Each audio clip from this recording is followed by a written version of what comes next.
creeping and crawling, won't trade no more oil for blood.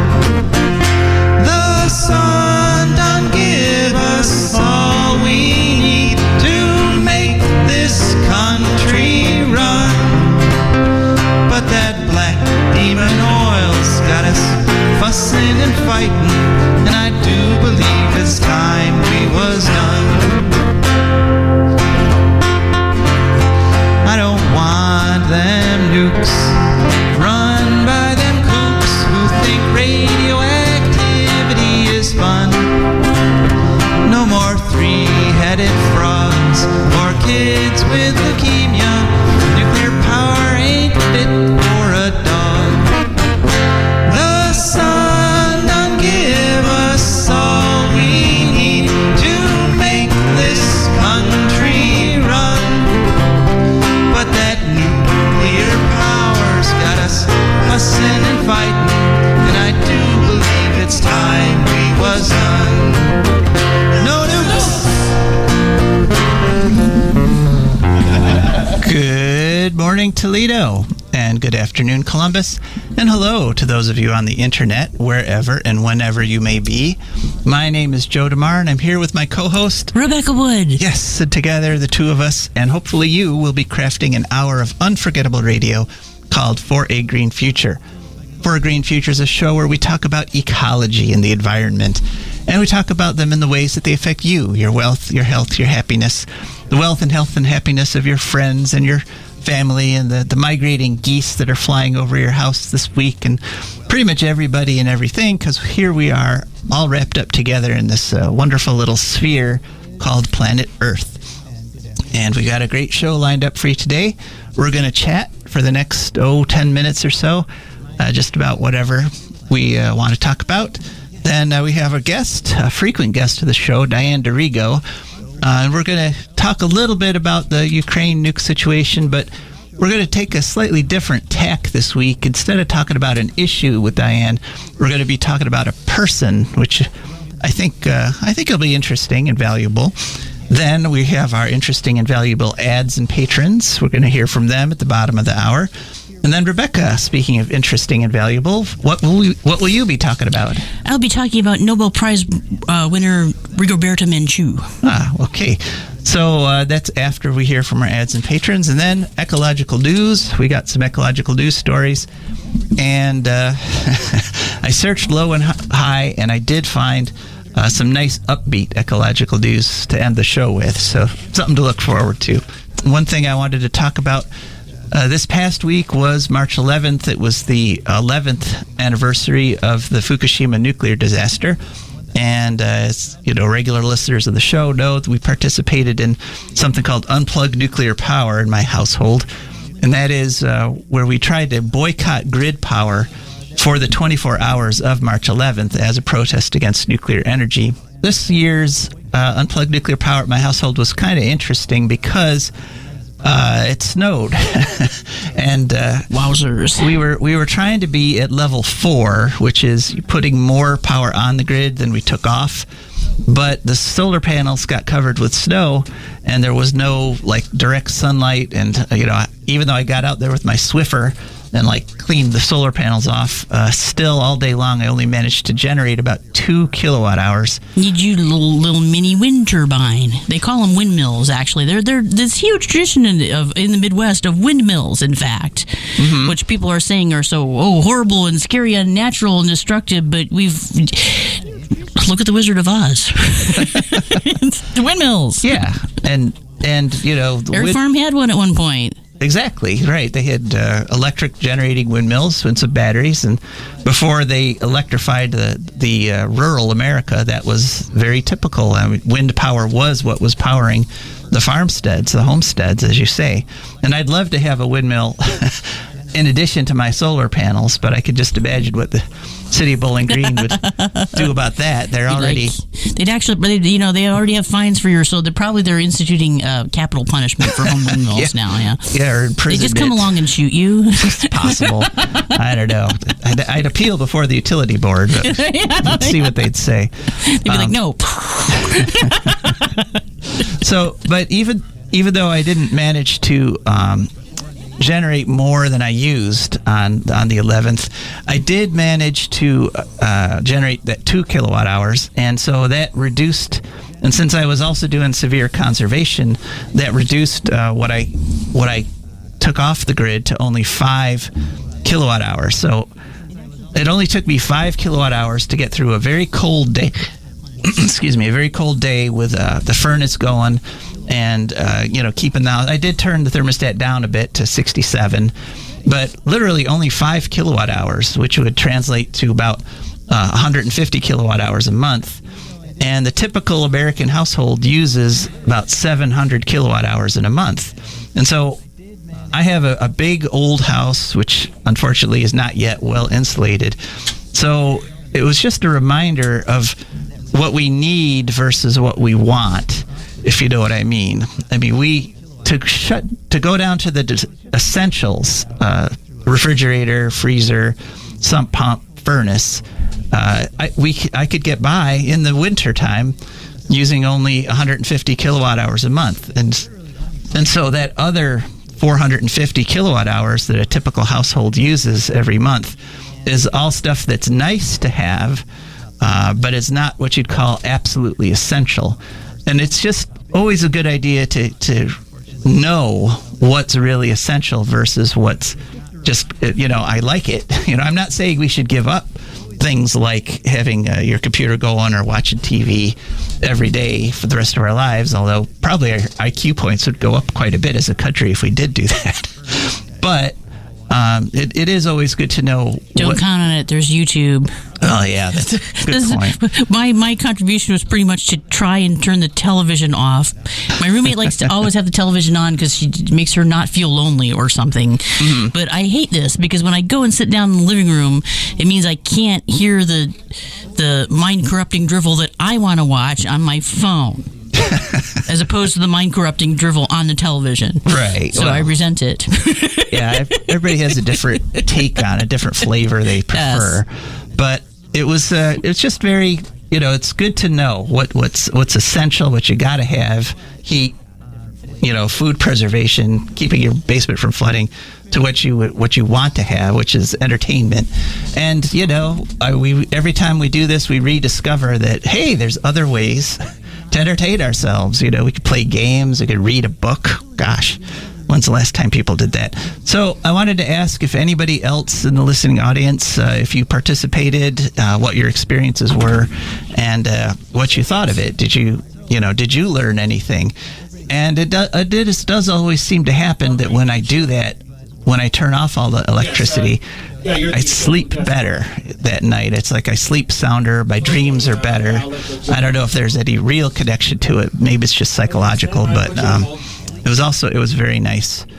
So I think it was a success. But one other aspect of it that I want to mention is that unfortunately we actually promoted it this year by buying Facebook ads.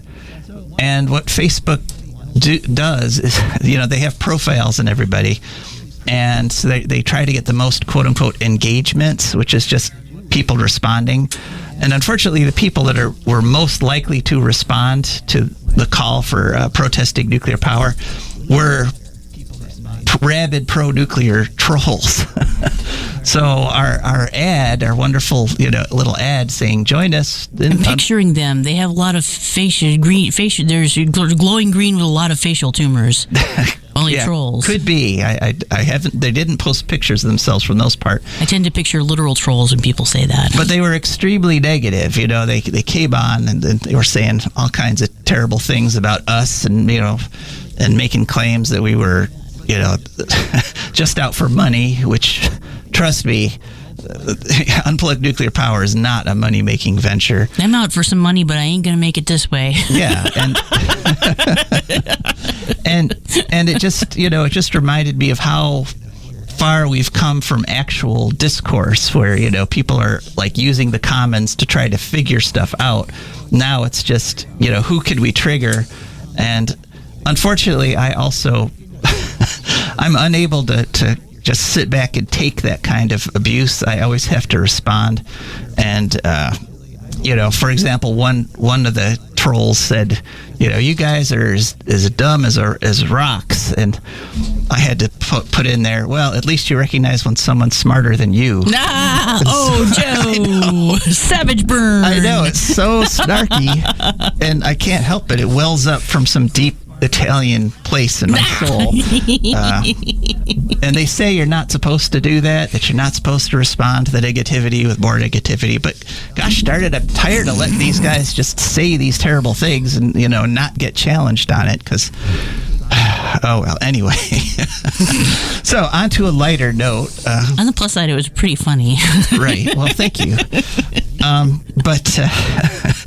And speaking of talking to people and funny things, remember, you can call in at any time during the show at 877-909-1007. That's 877-909-1007. Or you can text at any time. We have our amazing text receiving machine all set here and ready to go, and that is at 419-973-5841. And also all set and ready to go is our guest, Diane. Diane, are you with us? I'm here. Hooray! How are you doing? I'm great. It's a beautiful sunny day in Washington, D.C. Oh. We hate you. Just right away, instantly. Snow on the ground. Yeah, no, it's like 20 degrees here, and it's snowing. Very gray. It's very gray. It's kind of the opposite. Oh, well, it's cold and sunny and snow. The snow. Uh-oh. Okay, well, Diane just cut out, and unfortunately, our tech, Josh, just stepped out. Oh, boy. Because he typically steps out when the guests or the recording starts, because, That's bad. Yeah, all right, so we're going to just hope Josh gets back soon or Rebecca calls soon. What were you planning on talking about with Diane? Well, just do a little intro for us while we're waiting for Josh. Sure. First I wanted to talk to her a little bit about the situation in the Ukraine, where we've got the Russian army, of course, threatening all these nuclear facilities. And Diane's an expert in nuclear waste, so I wanted to talk to her about this whole controversy about what's happening at the Chernobyl waste pool, where the Russians have cut the electricity to the pool. And as we know, if you expose nuclear waste rods to the air, eventually they heat up and melt down, and they actually can release more radiation than an operating nuclear plant, because there's many years worth of stuff involved, stored in those pools. So the Russians have cut the power, and a lot of organizations are raising the alarm, saying this is incredibly dangerous. We've got to fix this right away. But the nuclear power PR machine is saying, there's nothing to worry about.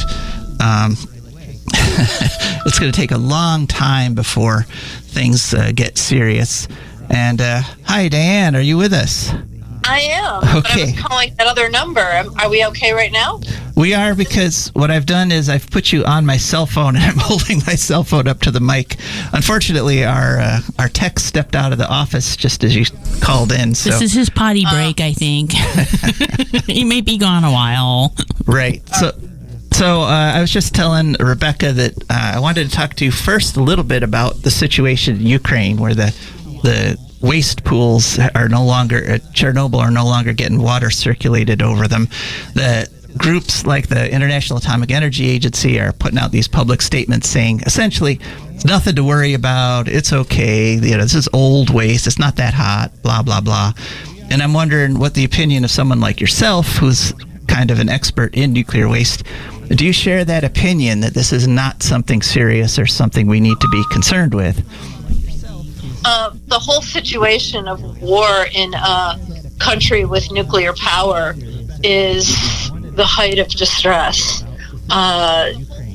First of all, my organization, Nuclear Information and Resource Services, our hearts and our hopes go out to the people of Ukraine. But we have to keep in mind that a disaster at a nuclear reactor anywhere is, of course, an immediate concern to people in the location where it takes place, but the radioactivity from the original Chernobyl disaster that started back in 1986 is still detectable around the world, and it circulated the globe detectably multiple times. Because wind. So, yeah? She said because of wind. Yes, and wind, and then also water. What I learned in just recent years, I mean, the Chernobyl disaster started back in 1986, is that the radioactivity that was moving away from the Chernobyl site back at the time of the origination of the disaster was headed toward Moscow, and the forces actually seeded the clouds so that the radioactivity fell out in Belarusia, not, so that most of the radioactivity was rained out in a deliberate location before it got to Moscow or big cities in Russia. Well, the whole place was the Soviet Union at the time. But that appalled me. So the point is that the Chernobyl disaster was horrible worldwide, and Fukushima, same thing. That those meltdowns, the radioactivity spread around the world. The original bomb testing there are in the United States that took place in the West, in the first one being in New Mexico, and most of the others in Nevada. But of course, the ones in Bikini Islands and out in the Pacific, there had been tracking of the radioactivity from those fallout patterns and associations made between health effects and the fallout patterns. So this is a worldwide concern. This is not just something that people in Ukraine have to be afraid of. I think we all need to be very, very concerned.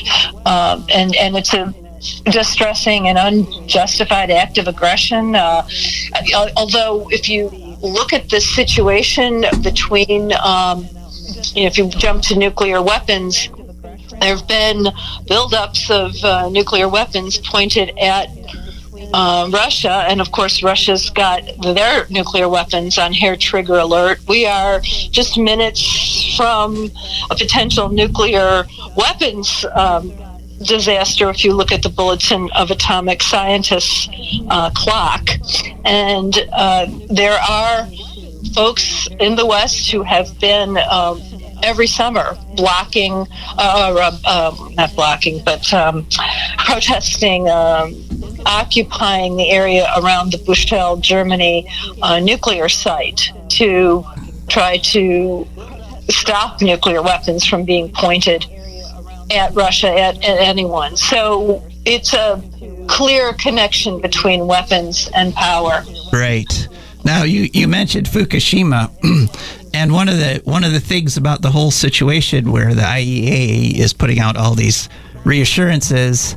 I mean, I even heard Trevor Noah just repeat an IAEA statement that, there's nothing to worry about because, it's going to, these are old fuel rods and it's not going to heat up quickly.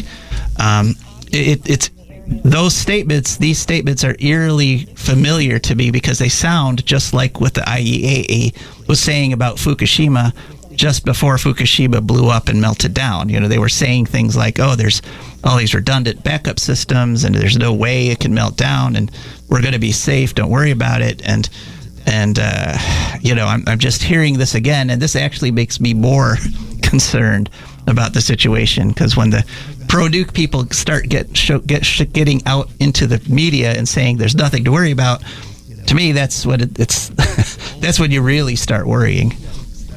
Well, a couple things on that is that the International Atomic Energy Agency is a completely pro-nuclear, nuclear power advocate. I get especially ruffled when I hear news media, uninformed news media, call them a nuclear watchdog, because they are not. They are out promoting nuclear power around the world, even in some of the most sensitive. We're talking, you mentioned something about the assurances. So one of the assurances that we're hearing is that, the fuel that's in the pools at Chernobyl, which is the closed nuclear site, all of the reactors at Chernobyl are closed, and the fuel was generated years ago and has been cooling. Well, in fuel pools, the irradiated fuel, the radioactivity in that irradiated fuel is going to stay it's dangerous now and will stay dangerous for literally millions of years. And it is in water-filled pools. It is in the process of being transferred to dry storage, but it's still without power, and there was a loss of off-site power to the Chernobyl site. When we don't know if I don't know if it has been resumed, if the power has been restored, but instead of self-melting these hot water-filled pools, now it would take weeks to a month for the fuel for the water that cools the fuel to evaporate. And when it evaporates down, even though the fuel is old, it could start on fire and then release enormous amounts of radioactivity. If it's fresher fuel, so newer irradiated or spent fuel coming out of the core of the reactor, so the other 15 reactors, 8 of which are operating, that fuel in reactors like our reactors in the West, those fuel pools, it would be a much shorter time before the pools would self-melt and start a fire. Right, but the clock is ticking either way, whether it's going to tick for a month or a few weeks. As long as the power is off and the water isn't circulating, we should all be very, very concerned. That's my opinion. And there are backup diesel generators. They're supposed to have them for a week of power. I've been reading a bit and see that 48 hours of diesel power is available at one of the reactors or at one of the reactor sites. Yeah, that's Chernobyl. Mm-hmm.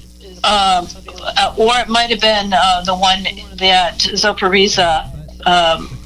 There's also been rumor of landmines being placed around those sites to keep people from coming back. The workers are being stressed. The same workers that were there when Chernobyl and Zaporizhzhia were taken over by the Russian forces are still there, and they're working nonstop to keep the reactors running. They're not being allowed to change their clothes. They could get contaminated. They're not being allowed to get enough sleep. This was as of a couple of days ago. I'm hoping that maybe the situation is improving. There was a loss of communication at Chernobyl. So, and there are.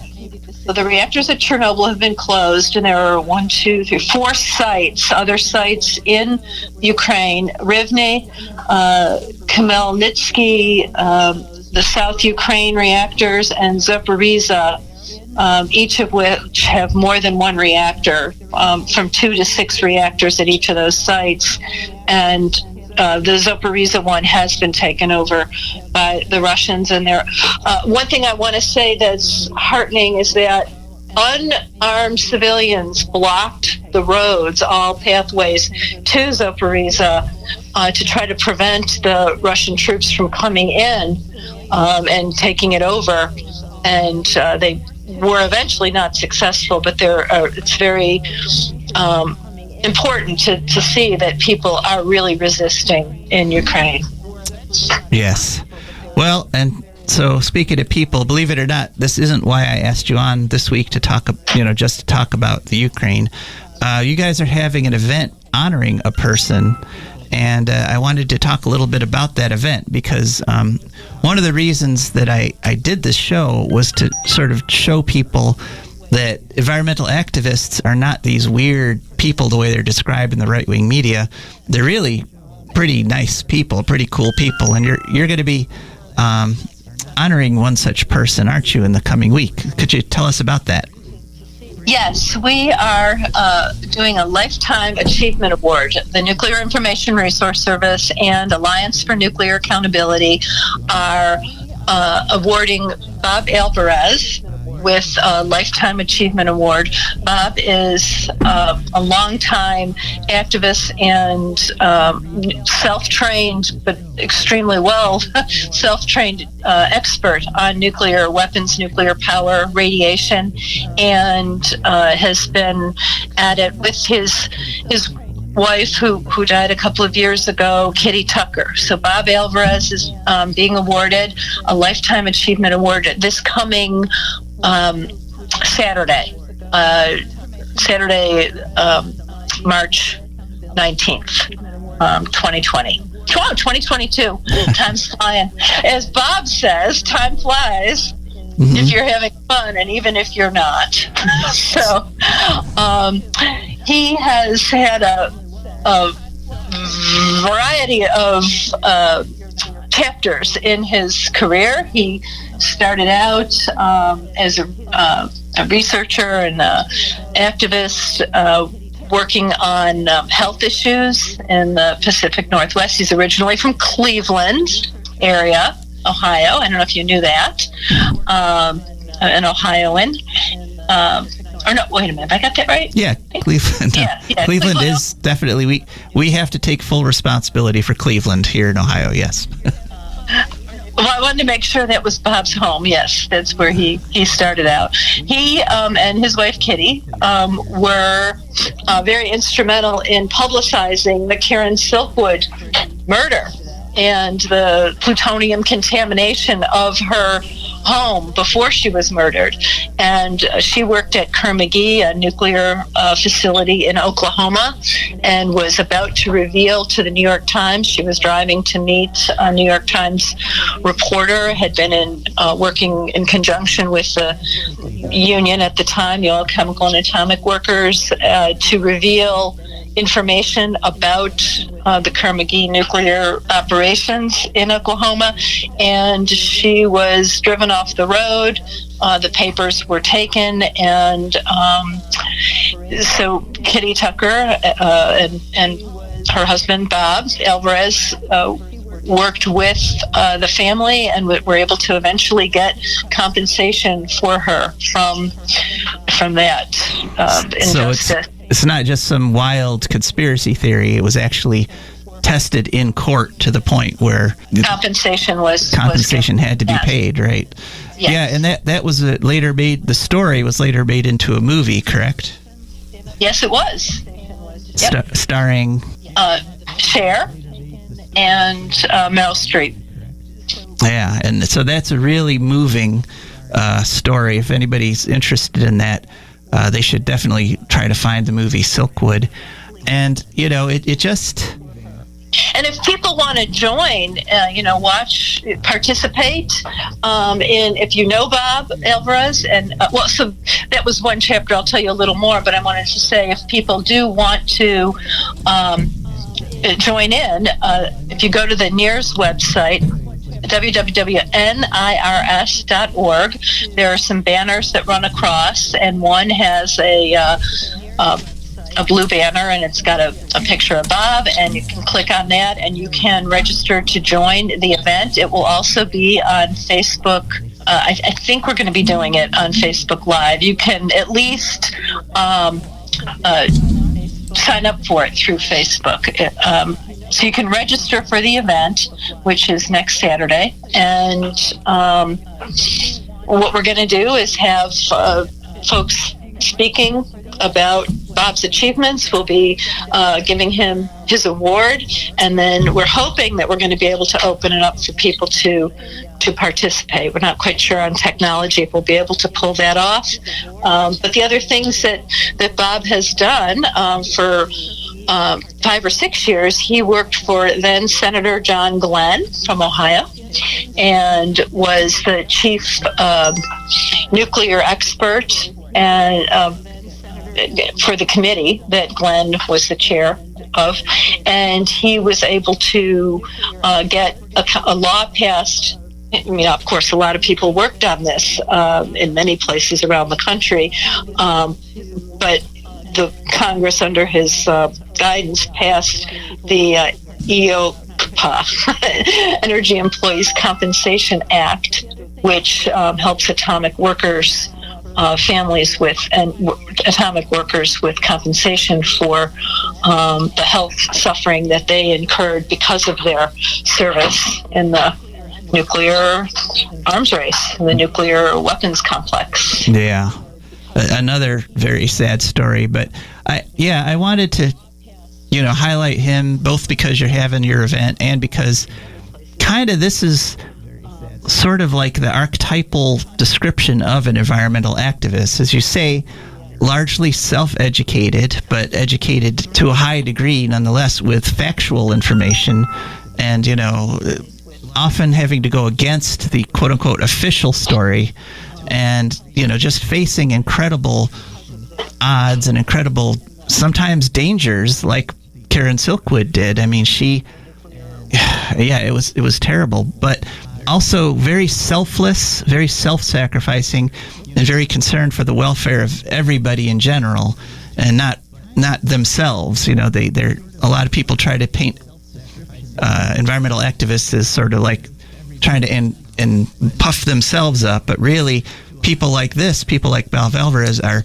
mostly fighting in the background, and like their stories almost never come out to the light of day. So I'm glad you folks are doing this. And well, we got to move on. Diane? Can I just say two more quick things? Sure, go ahead. One is that for a number of years then, Bob worked at the Department of Energy, and in that role under Secretary Richardson, was able to help achieve a ban on radioactive metal being recycled into the marketplace, a very important achievement. And also he is self-trained as a radiation expert and has been an advisor to the movement, but also to the government over the decades on radiation and its health effects and dangers. And encourage folks who are interested to join us, and you can, as I said, register off the NIRS.org website. All right. Well, thanks for joining us, Diane. And like I say, unfortunately, we've only got an hour, so we got to move on. But yeah, Thanks for including us. Take care. You're welcome. You too. Bye. All right. That was Diane D'Arrigo of NIRS. And sorry about all that background noise. I was going off my phone. But that opens the line if anyone else wants to call in at 877-909-1007. And of course, now we all know my phone is working and we're able to get texts at 419-973-5841. All right, now it's time for one of my favorite parts of the show where we hear from our sponsors and advertisers. For Green Futures brought to you by the Wood County Park District. The Wood County Park District is a natural resources conservation agency. They protect natural spaces, maintain quality green spaces, provide engaging programming, and they teach people to love and respect nature. They restore wildlife habitats, and they lead outdoor adventures. Wood County Parks protects natural spaces in Wood County for all to enjoy from 8 a.m. to 30 minutes past sunset every single day of the year. And there's several ways you can get a hold of them to find out what's going on. One is to call them at 419-353-1897. That's 419-353-1897. You can also go to their website, which is simply wcparks.org. And they have a nifty app. Go to any app store, search for WC Parks, download it onto your phone, and you can always see what's going on there. And they're on all the other social media, Instagram, Facebook, Twitter, etc., etc., etc. That's the Wood County Park District. For Green Futures, also brought to you by a group of wonderful, foresightful people that are our patrons. And our patrons are simply people that have gone to patreon.com, that's Patreon, and searched there for a Green Future. Up popped our page there, and they signed up to donate a little bit every month, comes out of their savings account or checking account, comes over to us, and that's how we could afford to keep the show on the air. So thank you so much to our patrons, and won't you please become one of them if you'd like to hear the things that we talk about every Sunday on For a Green Future. And every Sunday, as you know if you're a regular listener, Rebecca takes a topic and talks about it with us. What have we got this week, Rebecca? Yeah, so we have, as we mentioned, Nobel Prize winner Rigoberta Menchú. Rigoberta Menchú Tum, actually, is her full name, is a Nobel laureate, human rights activist, and feminist who was born in the Laj Chimel region of Guatemala in Quiché province, which is in a cloud forest accessible only by four-wheel drives and on foot, and is pretty much what the Quiché Maya heartland, they call it. She was born in 1959. She's famous for winning a Nobel Prize in 1992 for her activism around indigenous human rights, and also founding the WINAC party of Guatemala, the opposition party, which she at one point ran for president under. Got two books, I, Rigoberta Menchú, and Crossing Borders.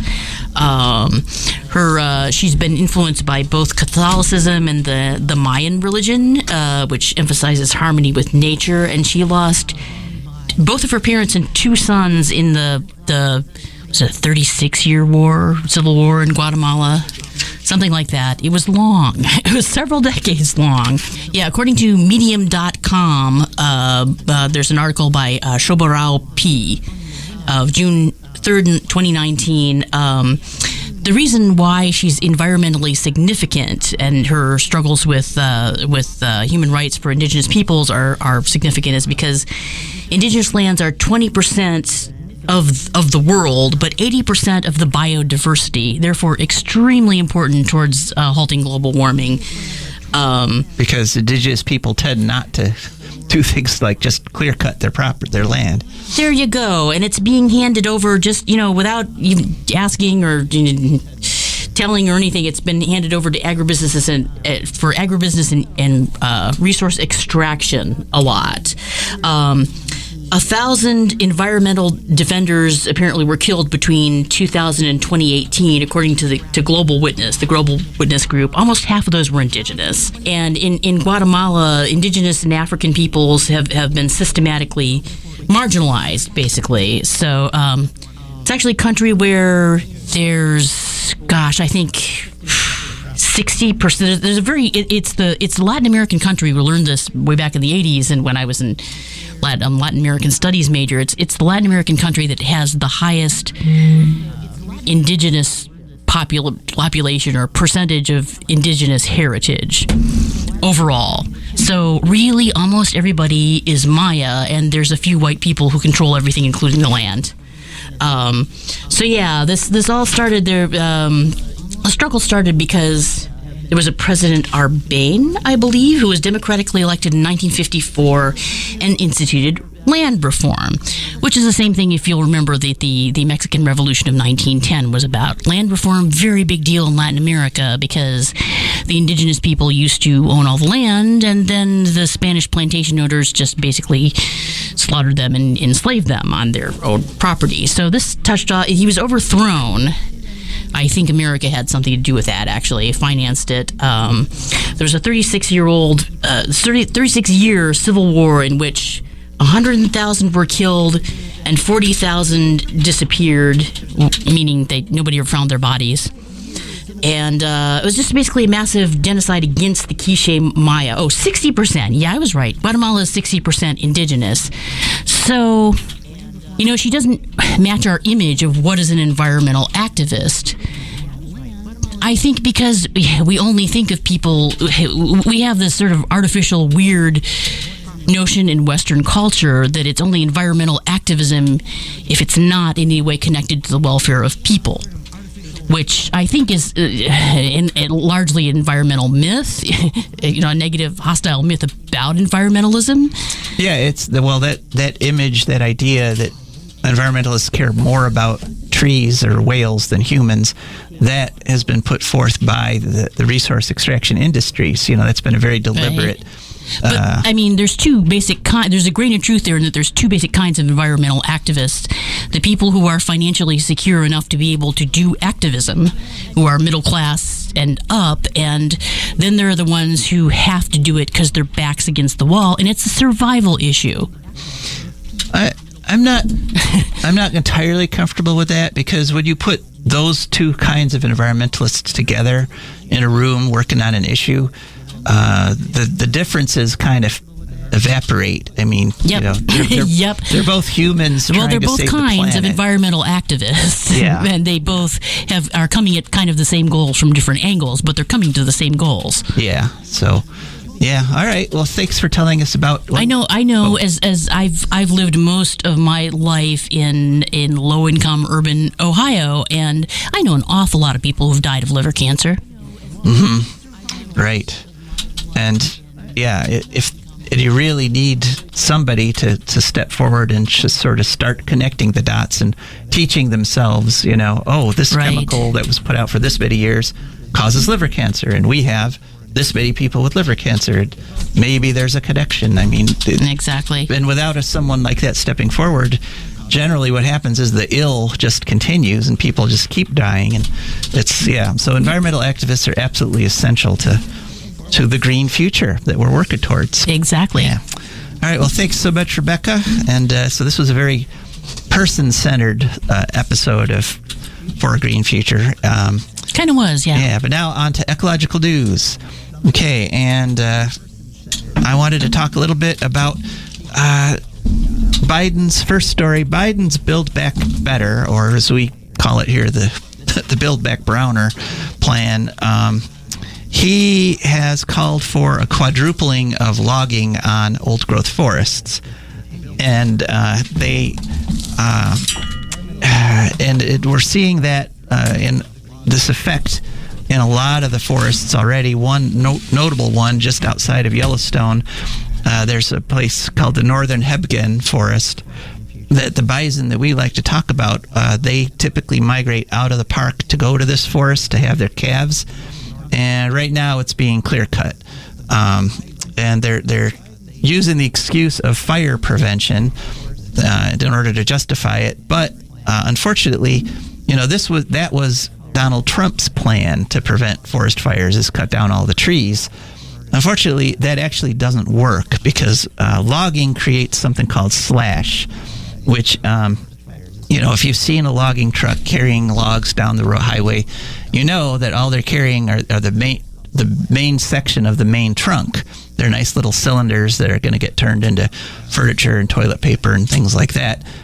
Everything else, all the branches, the tops of the trees, all those things get cut off the trees at the site and left there, and all that stuff is essentially kindling. So logging actually increases forest fires. It's very well documented, because it creates all this kindling, which dries out and catches fire. And so using Trump's plan to prevent forest fires by logging is absolutely wrong. It's just factually wrong. And so Biden doing it is really distressing. And yes, he has decided to put like the Tongass National Forest lands up in Alaska off limits, which is great. But as I said, he's quadrupling logging in all the other national forest lands, including one down there in good old North Carolina. There's a land there called, it's a very hard to pronounce national forest. It's called the Pisgah Nantahala National Forest. Turns out to be the most popular national forest in the country. And with that, they get over 5.2 million people every year go to this forest to hike and to camp and to just get really close to nature. I've never heard of that. No, well, because we're not from that area, but right. Everybody down there in that area knows about this forest, and Biden wants to cut half of it down, which is about 500,000 acres to be clear cut. And the excuse, the National Forest, the guy who's literally in charge of National Forest in North Carolina, says it's because they want to emphasize the need for more young forests, which is critical habitat to a lot of wildlife species, which, meaning you have to cut down the old forest to create young forests. Okay, but young forests burn just fine, do they not? Young forests burn great, especially when they're covered with slash, like we just talked about. Because all the stuff is right down, the leaves are right down by the ground instead of like being way up high. Right, but this story... Because the tree is tall by the time it's old. This story that you got to open up the forest and create young forest, that has been scientifically proven. It was a 50-year-old idea, which all the studies subsequently have disproven.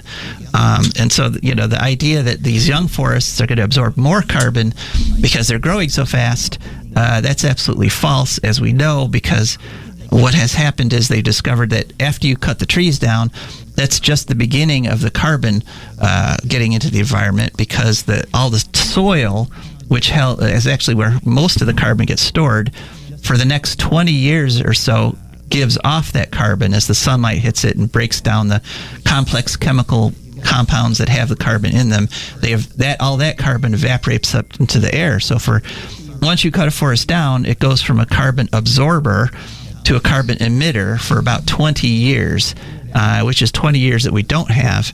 And it also turns out that old growth forest is more important to critically endangered species than young forests, when young forests do benefit very common species which are not in danger, like deer, but like species that need cold, clean, stable environments, like trout, for example, they need the old growth. And so you're choosing to kill off the endangered species for the benefit of the common species, and releasing tons of carbon in the air. And this goes exactly opposite of what Biden promised to do in COP26, the International Global Warming conference that they had last year. He promised he was going to protect old growth, that he was going to stop cutting down old growth forests. And he basically looks like he lied. He's just a master of the democratic doublespeak. War is peace, freedom is slavery, nuclear energy is green. Yeah, cutting down old growth is preserving old growth. Right. Yeah, no. So as your dining room table. Yeah. So that's happening right now. It's not going to be absorbing nothing but spaghetti sauce. Right. And there is a public comment period right now on the logging of the old growth at the Pisgah Nantahala National Forest. And the thing is that the plan that the Forest Service has come up with to cut down half of their trees on that property, this is the result of planning that's been going on for a couple of years.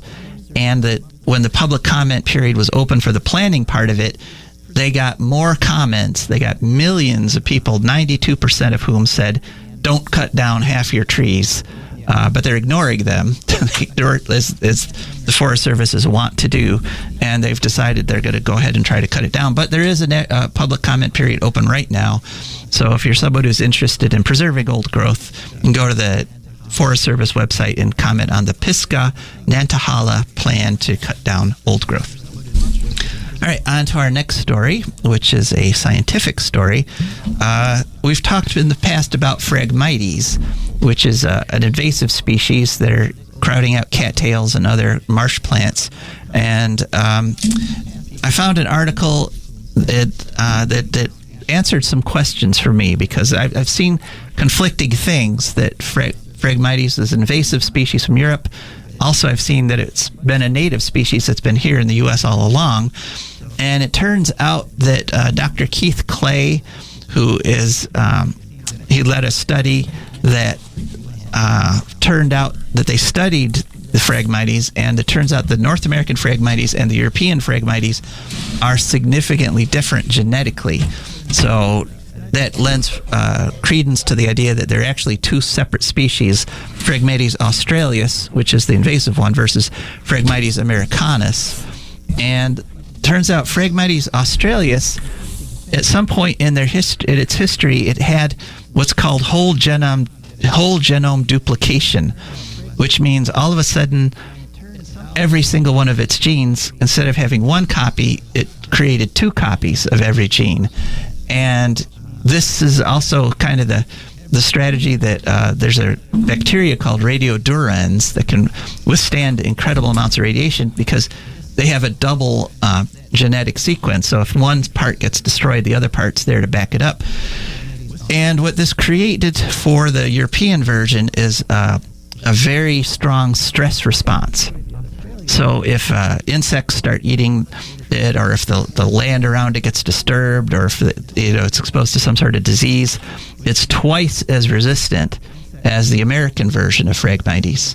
And so that's why, we who tend to disturb the environment and introduce diseases and spread insects and things like that, we've kind of made the situation where the North American Phragmites is actually dying out while this European version is coming in, and the European version is not nearly so beneficial to wildlife. Things can't really live in it. It kind of makes a monoculture of just the Phragmites, and it's actually wiping out our marsh species. And so the hope is that from Dr. Keith Clay there that this Phragmites is going to, that this genetic sequencing that they just finished will help them design ways to get rid of the invasive species. And I just wanted to really quickly touch on, there's been a movement in the quote-unquote environmental movement, this idea, this philosophy that invasive species aren't really bad and we should just accept them into our ecosystems. And, this study shows that's just wrong because that's going to lead to a lot of big changes all at once, the effects of which will be unpredictable, I'm going to say. And I don't think you can control that as well as you think you can. Right, and mostly negative. I mean, there's people that argue we shouldn't try to restore the redwoods because in California, because the eucalyptus trees are home to, the monarch butterflies could use the eucalyptus trees. But that's just crazy because monarch butterflies can also use redwoods, and eucalyptus trees are these terrible invasive species that explode when exposed to fire. So, so this they're trying, there's an attempt to quote unquote naturalize invasive species, and we can't afford to do that because that's part of a whole ecosystem. All right, and now there's just a few minutes left, and I wanted to get to the good news because I was saving this nice story at the end to end on an upbeat note. The capital of Estonia, Tallinn, spelled Tullinn, Tallinn has been named the European Green Capital, and that's because they have instituted all kinds of pro-environment policies. One is free public transportation, which they've had since 2013.